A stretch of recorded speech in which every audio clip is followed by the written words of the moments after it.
There is something deeply wrong with your fruit bowl. For thousands of years, medieval farmers grew fruits so powerful, so nutritious, so inconvenient for modern supply chains that they've been quietly pushed off the face of the earth. Not all of them were banned, but one of them actually was. And the rest? They were filtered out, economically erased, replaced by fruits engineered not to nourish you, but to survive a truck ride.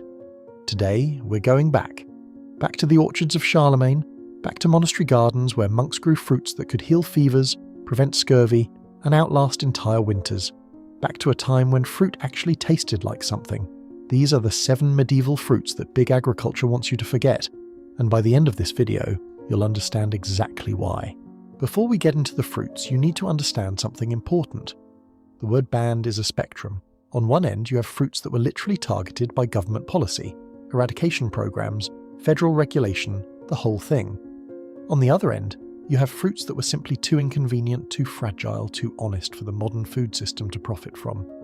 Here's what big agriculture actually optimizes for: shelf life, appearance, and how well something survives being thrown in a truck for 3,000 miles. Everything else gets pushed to the margins. And what got pushed to the margins? Fruits that Charlemagne personally ordered planted across his empire. Fruits that appear in medieval health handbooks with full illustrated plates. Fruits that fed entire civilizations through brutal winters. We traded all of that for a perfectly waxed apple that tastes like nothing. Let's talk about what we lost. Number 1. Medlar. We start with a fruit so misunderstood, it earned one of the most unfortunate nicknames in food history. Medieval people called it the open R's. I'm not making that up. Meet the medlar, and before you laugh at the name, understand this. Nobles fought over this fruit at royal banquets. Shakespeare wrote about it.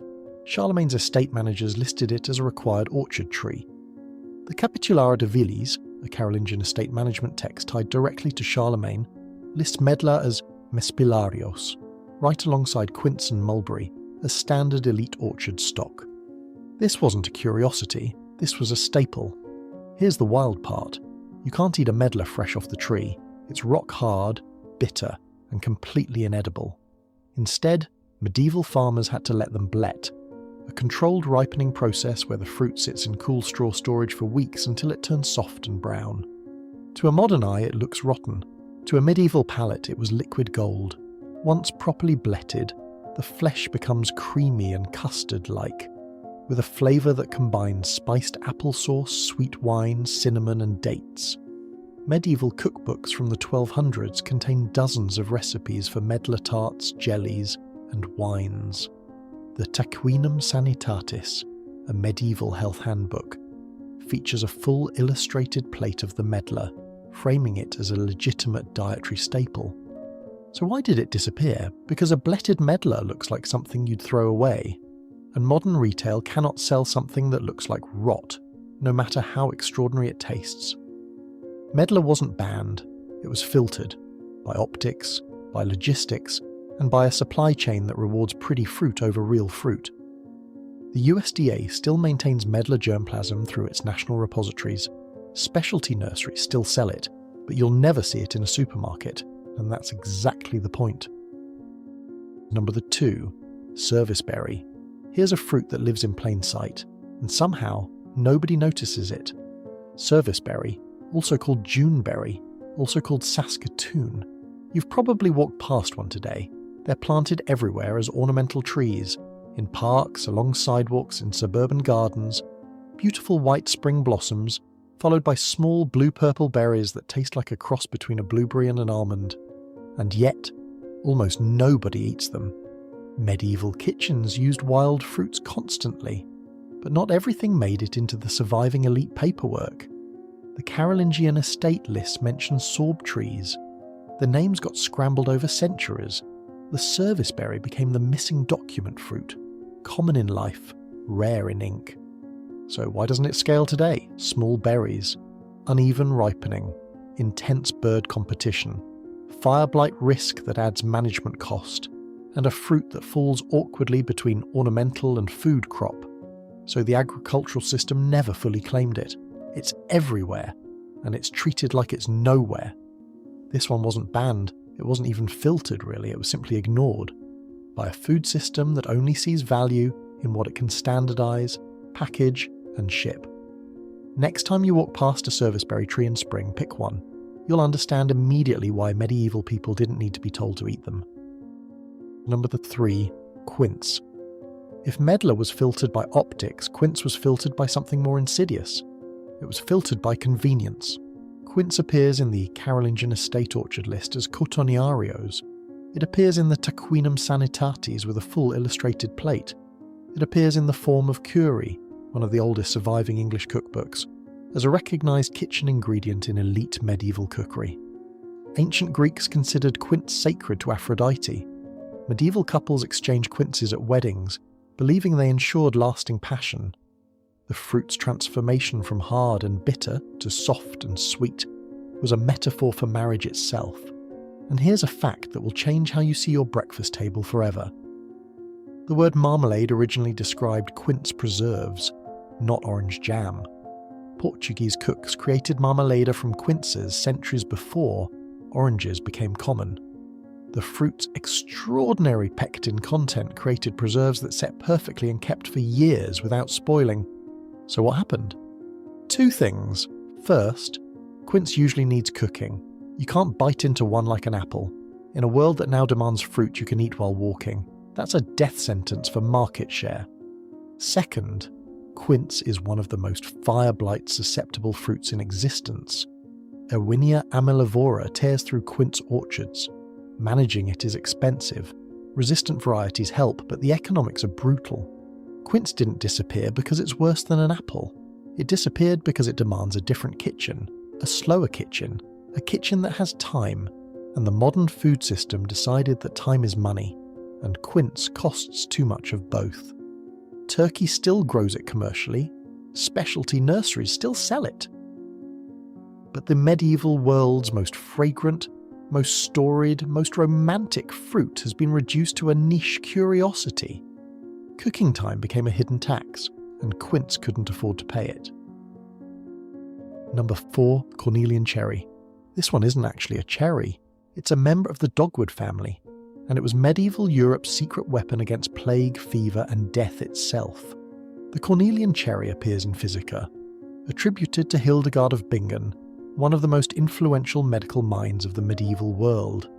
Scholars have directly mapped her Elitzbaum entry to Cornusmas. Monastery records from the 9th century show that Charlemagne himself ordered these trees planted throughout his empire, specifically for their health benefits. When the Black Death swept across continents, monastery gardens filled with cornelian cherry trees became islands of hope. The fruit is brutally tart when raw, astringent enough to make you question your life choices, but medieval monks knew the secret. Process them correctly, and they become liquid medicine, syrups for fevers, preserves that glowed like rubies, potent liqueurs that could warm you through the coldest winters, natural dyes that coloured medieval textiles in shades of fire. The trees were virtually indestructible, surviving droughts, harsh winters, poor soil. In a world where one bad season meant starvation, that reliability was literally life-saving. So why did it fade? Because it's a processing fruit in a fresh fruit world. Modern post-harvest research confirms that cornelian cherry quality is extremely sensitive to maturity stage. To cut labour costs, growers shake the tree, harvesting a mix of ripe and unripe fruits simultaneously. Quality suffers, economics suffer. The fruit gets pushed further toward the margins. If you don't own the processing step, you don't own the market. And cornelian cherry never found its processing champion. It's still sold at specialty nurseries. Post-harvest researchers are still studying it. But the fruit that Charlemagne trusted to keep his empire healthy has been reduced to a garden curiosity. Number 5. Mulberry. Mulberry was on the medieval orchard menu by royal decree. Listed as Morarios in the Carolingian estate ideal, featured in the Taquinum Sanitatis with a full illustrated plate. In medieval Italy and France, landowners were legally required to plant specific numbers of mulberry trees based on their property size. Some places taxed people who cut them down without permission. Why? Because silkworms eat only mulberry leaves. No mulberry trees meant no silk. and silk was medieval luxury.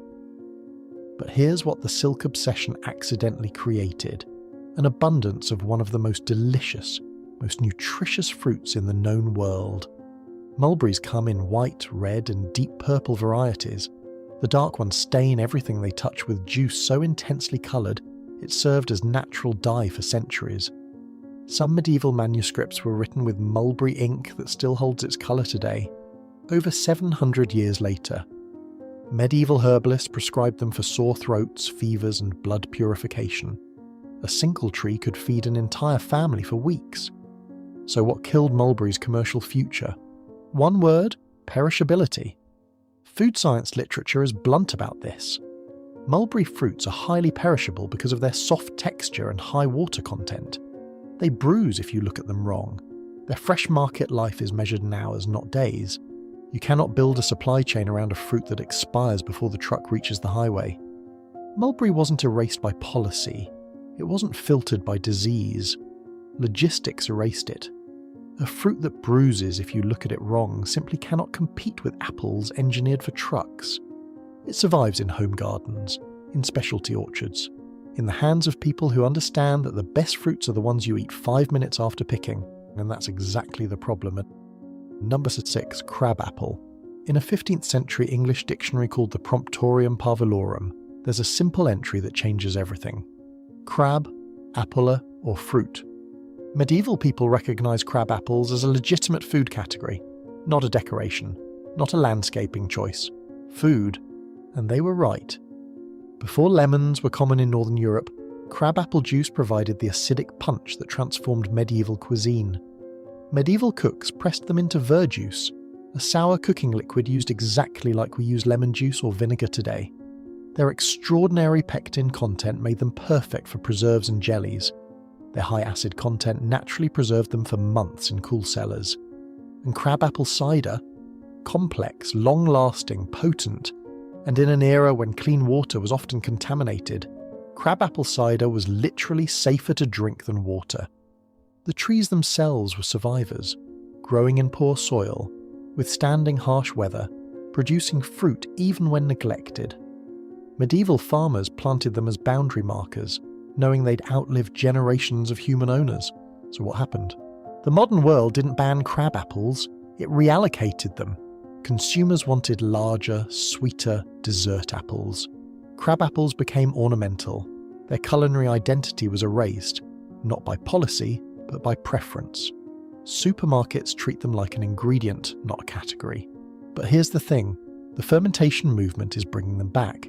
Heritage cider makers are rediscovering what medieval farmers always knew, that the most complex, most interesting flavours come from the fruits that demand the most from you. The medieval dictionary had it right. Crab is fruit, it's time we remembered that. Number 7, barberry. Everything we've talked about so far. Filtered, marginalised, economically abandoned. This one is different. This one has a real band story. Meet barberry. And unlike every other fruit on this list, barberry's disappearance from American landscapes wasn't an accident. It was a federal program. Barberry appears in the 1491 Hortus Sanitatis, one of the first printed herbals in history, right at the transition from manuscript culture to mass print. It was a recognised medicinal plant, a culinary souring agent used like cranberries for game meats, and a kitchen staple across medieval Europe. The berries contain berberine, a compound that genuinely fights infections. Medieval physicians weren't wrong about this one, but here's where the story turns.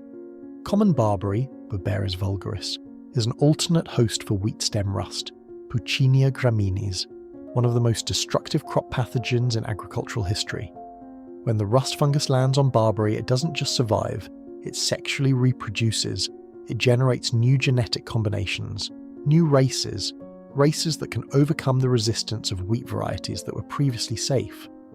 And then those new races spread back into grain fields. Earlier, more severe, more devastating than before. Medieval farmers figured this out centuries before modern science confirmed it. They were essentially agricultural detectives without the cool hats. And in the 20th century, the United States government made it official. USDAAPHIS ran barberry eradication programs, From the 1920s through the 1970s, decades of systematic removal of common barberry from cereal-growing regions across America. Eradication programs extended into the late 20th century. Ongoing regulation and testing of barberry varieties continues today in rust protection zones. This is the closest thing to a genuinely banned fruit on our list. But here's the twist that nobody talks about. Barberry didn't vanish, it moved. Today, the production centre for culinary barberry is Iran, specifically South Khorasan province, where seedless barberry, Berberis integerrima bidane, is grown on thousands of hectares. Drought-tolerant, commercially viable, exported across the world as dried zereshk. Those tiny ruby-red berries you see poured over Persian rice dishes like scattered jewels. The fruit that was systematically eradicated from American farmland is thriving on the other side of the world. And the motive wasn't suppression of a food, the motive was protecting wheat monocultures. Which raises a question worth sitting with. What happens when the way we grow food at industrial scale requires us to eliminate everything that threatens it, including fruits that fed civilizations for 1,000 years? Barberry is the answer, and it's a complicated one. 7 fruits, 1 actually regulated, the rest economically filtered. None of them are gone, all of them survive. In heritage, orchards, monastery gardens, specialty nurseries, germplasm repositories, and the backyards of people who still remember what fruit is supposed to taste like. The USDA still maintains Medlar germplasm. Brogdale Collections in the UK preserves the National Fruit Collection. One Green World sells cornelian, cherry and Medlar. Otter Farm sells quince, mulberry and Medlar. Dried barberries are available in any Middle Eastern grocery store. These fruits aren't lost, they're waiting. The medieval peasant who bletted his medlars in a cool cellar, who pressed crab apples into verjuice, who harvested cornelian cherries for the monastery infirmary, he wasn't primitive. He was working with a system refined over centuries, a system that valued flavour, nutrition, resilience, and the kind of patience that produces something extraordinary. We traded that system for convenience, for shelf life, for fruits that look perfect and taste like nothing. And the question isn't whether these fruits deserve to come back. The question is whether we deserve them. If this changed how you see the food on your table, share it with someone who still thinks an apple is just an apple, and subscribe because we're just getting started digging up what they buried.